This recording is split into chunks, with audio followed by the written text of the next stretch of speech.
কালোকে কালো বলবেন, সাদাকে সাদা বলবেন, এবং যার যে অবদান আছে সেই অবদানকে স্বীকার করবেন।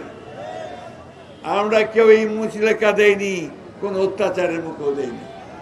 টিভি অফিসে যখন অত্যাচার করা হয়েছে আমাদের নেতা কর্মীদেরকে, এমনকি সিনিয়র নেতাদেরকে, তারা একজন আরেকজনকে সাহায্য করার চেষ্টা করেছেন।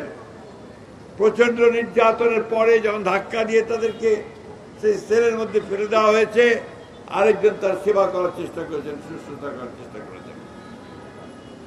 প্রিয় সহকর্মীরা, সহযোদ্ধারা, এই কথাগুলো এই জন্য বলছি, আমাদের কোন নেতাই কিন্তু সেদিন কোন মুচলেখা দেন নাই।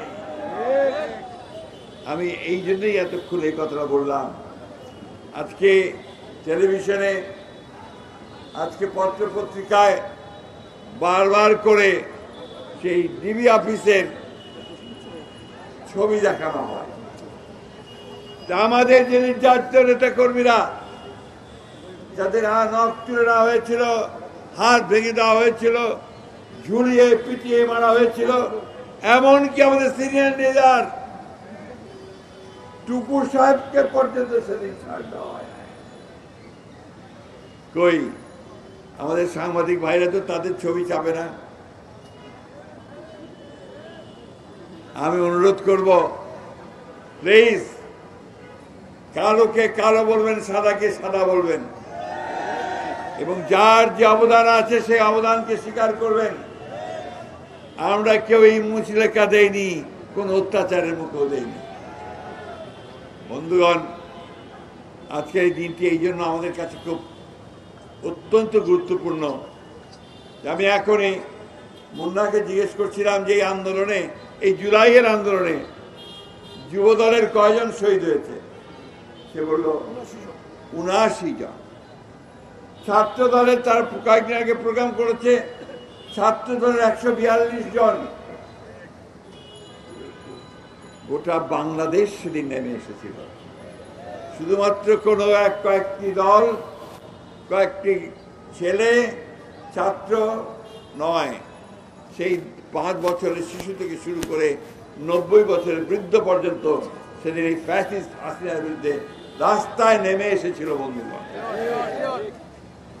এবং তারই প্রমাণ আমরা দেখতে পাই যে আজকে এখনই একজন ছেলে,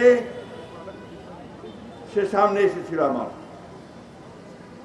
সে দেখতে পায় না, তার ২ চোখ চলে গেছে। এইরকম প্রায় ৩০,০০০ ছাত্র, জনতা, শ্রমিক, যারা ফ্যাসিস্ট হাসিনার নির্দেশে সেদিন পুলিশের গুলিতে নিহত হয়েছে, শহীদ হয়েছে, অঙ্গ হারিয়েছে, চোখ হারিয়েছে, অন্ধ হয়ে গেছে।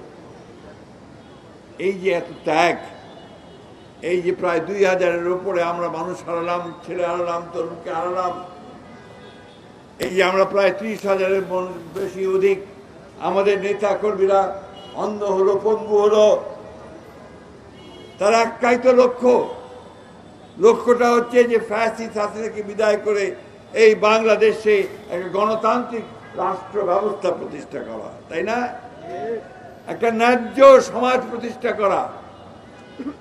আজকে যখন পত্রিকা খুললাম, বেদনায় একেবারে নীল হয়ে গেছি।